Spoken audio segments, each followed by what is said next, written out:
আসসালামু আলাইকুম শিক্ষার্থীরা, কেমন আছো তোমরা সবাই? তো আমাদের চ্যানেলের নতুন একটি ভিডিওতে তোমাদের সবাইকে স্বাগতম জানাচ্ছি। তো আজকে আমরা যে টপিকটা নিয়ে আলোচনা করব সেটা হচ্ছে তোমাদের রমজান মাসের রুটিন নিয়ে। এখন রমজান মাসের যে 30টা দিন আছে, সেই 30টা দিনে তোমরা আসলে কিভাবে পড়াশোনা করলে তোমাদের পড়াশোনা আরো বেশি ইফেক্টিভলি হবে বা আরো বেশি ভালো হবে, সেই টপিকগুলো নিয়ে আজকের ভিডিওতে আমরা আলোচনা করব। তো আমরা যদি পুরো রমজান মাসটাকে আসলে 3টা সেকশনে বিভক্ত করি, তাহলে দেখো, প্রথমত আমরা রমজান মাসে যে টাইমগুলো পাই সেটা হচ্ছে সকালের টাইম, তারপর আছে বিকালের টাইম এবং আরেকটা হচ্ছে রাতের টাইম। সো এই 3টে টাইমই কিন্তু আমরা আসলে রমজান মাসে পেয়ে থাকি। তো সকালের টাইমে সাধারণত ভাবে একটু এনার্জি লেভেল একটু বেশি থাকে, বিকালের টাইমে এনার্জি লেভেল একদম লো হয়ে যায়, তারপর রাতে যখন আমরা ইফতার করি তার ইফতারের পরে কিন্তু আমাদের এনার্জি লেভেলটা আরেকটু বৃদ্ধি পায়। সুতরাং আমাদেরকে সাবজেক্ট ওয়াইজ ভাগ করে কিন্তু পড়তে হবে যে কোন টাইমে আসলে আমরা কোন পড়াগুলো আসলে পড়তে পারি। তো সকাল টাইম যেহেতু সকলের জন্য একটু এনার্জি লেভেল হাই থাকে, সেক্ষেত্রে যে কঠিন সাবজেক্ট গুলো আছে, বিশেষ করে গণিত, বিজ্ঞান, তারপর বাংলাদেশ ও বিশ্ব পরিচয়, ইংলিশ, এই টপিকগুলো কিন্তু আমরা সকালের টাইমে পড়ে ফেলতে পারি। এর পাশাপাশি যদি আমি আলোচনা করি যে বিকালের টাইমে কোন টপিকগুলো পড়া উচিত, সেইগুলো যদি বলি, তাহলে বিকালের টাইমে যেহেতু সাধারণত ভাবে আমাদের এনার্জি লেভেল অত্যাধিক পরিমাণে লো থাকে, সেক্ষেত্রে আমরা বলতে পারি যে বিকেলের টাইমে আমাদের এমন একটা সাবজেক্ট পড়তে হবে যেই পড়াটাতে বেশি পরিমাণে আসলে এনার্জি লাগে না। তো বিকেলের টাইমে আমরা রাখতে পারি যে ইসলাম ও নৈতিক শিক্ষা। এর পাশাপাশি নৈর্ব্যক্তিক যে এমসিকিউ যে শর্ট কোশ্চেন গুলো আছে, এই কোশ্চেন গুলো পড়তে কিন্তু আমাদের বেশি টাইমও লাগে না, এবং হচ্ছে এই নৈর্ব্যক্তিক অংশগুলো পড়তে কিন্তু বেশি পরিশ্রমের দরকার হয় না। সুতরাং যেহেতু শর্ট কোশ্চেন, একবার করে প্রশ্ন পড়ে একবার করে উত্তর পড়ে ফেলা, সুতরাং বিকেলের টাইম আমার জন্য আদর্শ মনে হয় যে নৈর্ব্যক্তিক অংশগুলো তোমরা পড়ে ফেলতে পারো। কেননা তোমাদের প্রত্যেকটা সাবজেক্ট, আমি যদি বলি গণিত, বিজ্ঞান, বাংলাদেশ ও বিশ্ব পরিচয়, ইসলাম ও নৈতিক শিক্ষা, এই সাবজেক্টগুলোর কিন্তু নৈর্ব্যক্তিক অংশ খুবই গুরুত্বপূর্ণ। এর পাশাপাশি আরো একটা সাবজেক্ট এখানে আমার লেখা উচিত ছিল, সেটা হচ্ছে বাংলা। আমি যদি বিকাল টাইমে বাংলাকে অ্যাড করে দিই, তাহলে এটা সবচেয়ে বেস্ট হয়। কেননা বাংলা পড়া খুব একটা কঠিন হয় না, এটা আসলে সাধারণতভাবে সহজই হয়ে থাকে। বাংলায় সাধারণতভাবে গদ্য, পদ্যাংশ ইত্যাদি পড়তে হয়। সো এটা বিকাল টাইমে পড়াটাই আমি অনেক বেশি গুরুত্বপূর্ণ মনে করি। আর বিকাল টাইমে তাহলে নৈর্ব্যক্তিক অংশগুলো তোমাদেরকে ভালো করে পড়তে হবে, এমসিকিউ যে অংশগুলো আছে সেগুলো তোমরা ভালো করে পড়তে পারো, পাশাপাশি শর্ট কোশ্চেন যেগুলো আছে সেগুলো তোমরা ভালো করে পড়তে পারো। তাহলে কি বললাম, যে বিকেল টাইমে তোমরা এমসিকিউ অংশ ভালো করে পড়বে, পাশাপাশি হচ্ছে শর্ট কোশ্চেন যেটা আছে সেইটাকে তোমরা ভালো করে পড়বে। সকাল টাইমটা যেই গুরুত্বপূর্ণ সাবজেক্ট গুলো তোমরা পড়তে পারো সকাল টাইমে, যেমন গণিতের যে অঙ্কগুলো আছে সেগুলো তোমরা করে ফেলতে পারো।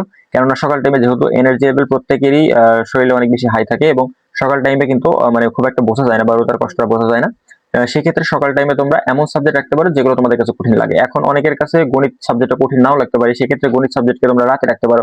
অনেকের কাছে ইংলিশ সাবজেক্টটা কঠিন লাগে, সেক্ষেত্রে ইংলিশ সাবজেক্টটাকে তোমরা সকালে রাখতে পারো। অর্থাৎ আমি যেটা বোঝাতে চাচ্ছি তোমাদেরকে, যে কঠিন সাবজেক্টগুলো যেগুলো তুলনামূলকভাবে একটু কঠিন, সেই সাবজেক্টগুলোকে সকালের টাইমে রাখার, আর যেই সাবজেক্টগুলো তুলনামূলকভাবে একটু সহজ হয়ে থাকে সেই সাবজেক্টগুলোকে তোমরা রাতের টাইমে রাখতে পারো।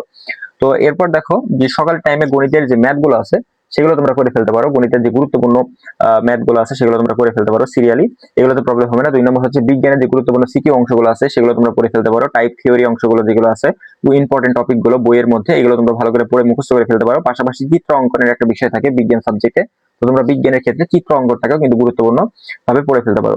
3 নম্বর বাংলাদেশ ও বিশ্ব পরিচয়, এই সাবজেক্টটা যথেষ্ট কঠিন এবং এই সাবজেক্টে অনেক বিষয় থাকে যেগুলোতে মূলত সাল মুখস্থ করতে হয়। সুতরাং আমি বলবো যে বাংলাদেশ ও বিশ্ব পরিচয় বইয়ের, যেহেতু বইয়ের অংশটাকে অনেক বেশি ভালোভাবে পড়তে হয়, সুতরাং তোমরা বাংলাদেশ ও বিশ্ব পরিচয় বইয়ের প্রত্যেকটা line by line topic wise দাগিয়ে তোমরা ওই লাইনগুলোকে মুখস্থ করে ফেলবে। এরপর যদি কথা বলি ইংলিশ বিষয়ে, তাহলে ইংলিশ বিষয়ের যে মুখস্থ টপিক গুলো আছে, যেমন প্যারাগ্রাফ অংশ, এই টপিক গুলোকে তোমরা পড়ে ফেলতে পারো। ইংলিশের মুখস্থ টপিক গুলোকে তোমরা খুব গুরুত্বপূর্ণ ভাবে পড়ে ফেলতে পারো। এরপর যদি বিকালের কথা বলি, বিকালে ইসলাম ও নৈতিক শিক্ষা, এই সাবজেক্টটা তুলনামূলকভাবে একটু সহজ হয়ে থাকে সবার ক্ষেত্রেই, সুতরাং এই সাবজেক্ট গুলো তোমরা পড়ে ফেলতে পারো। নৈর্ব্যক্তিক অংশ যেগুলো আছে, নৈর্ব্যক্তিক অংশগুলো তোমরা পড়ে ফেলতে পারো, অর্থাৎ শর্ট কোশ্চেন যেগুলো আছে এগুলো তোমরা পড়ে ফেলতে পারো। অর্থাৎ এমসিকিউ প্লাস হচ্ছে শর্ট কোশ্চেন, এই দুইটা আমি এখানে উল্লেখ করেছি, এগুলো তোমরা পড়ে ফেলতে পারো। এবং রাতের জন্য আমি যে বিষয়টাকে গুরুত্বপূর্ণ মনে করি, রাতে তোমরা ইংলিশ সাবজেক্টটাকে পড়ে ফেলতে পারো। ইংলিশ সাবজেক্টের কোন অংশগুলো পড়বে, বিশেষ করে ফর্মুলা গুলো পড়বে। ঠিক আছে, ইংলিশ সাবজেক্টের ফর্মুলা, অর্থাৎ একটা হচ্ছে টপিক তুমি শিখছো যে সেন্টেন্স চেঞ্জ, হচ্ছে অ্যাসার্টিভ বাক্যকে হচ্ছে ইন্টারোগেটিভ বাক্যে রূপান্তর করা। এই টপিকগুলো যখন তোমরা শিখছো, এই রুলস গুলো তোমরা বিশেষ করে রাতের বেলা রাখবে। এই রুলস গুলো বিশেষ করে রাতের বেলা পড়লে তোমাদের আসলে পড়াগুলো ভালো হবে। এরপরে তোমরা রাখতে পারো ম্যাথের সূত্রগুলো আছে, সহজ সূত্র, যেগুলো তোমরা রাতে রিভিশন দিতে পারো। রিভিশনের জন্য ম্যাথের সূত্রগুলো রাখতে পারো। এছাড়া আছে হচ্ছে সিকিউ অংশ, অর্থাৎ সৃজনশীল অংশ যেটা আছে, এই অংশটা অনেক বেশি গুরুত্বপূর্ণ, সুতরাং তোমরা সৃজনশীল অংশটাও কিন্তু এখানে পড়ে ফেলতে পারবে। এত কিছুর পাশাপাশি তোমাদেরকে কিন্তু অবশ্যই নামাজ ইবাদতের জন্য সময় রাখতে হবে, যেটা আমি নিচে সুন্দরভাবে লিখে রেখেছি। সুতরাং যেহেতু রমজান মাস বেশি বেশি ইবাদতের মাস, তোমাদেরকে ইবাদতও করতে হবে, পাশাপাশি পড়াশোনাটাকেও কিন্তু চালিয়ে নিয়ে যেতে হবে। যেহেতু তোমাদের রমজানের পরে আবার পরীক্ষার একটা বিষয় আছে, প্রত্যেকেরই প্রায় পরীক্ষাগুলো রোজার পরেই হয়ে থাকে।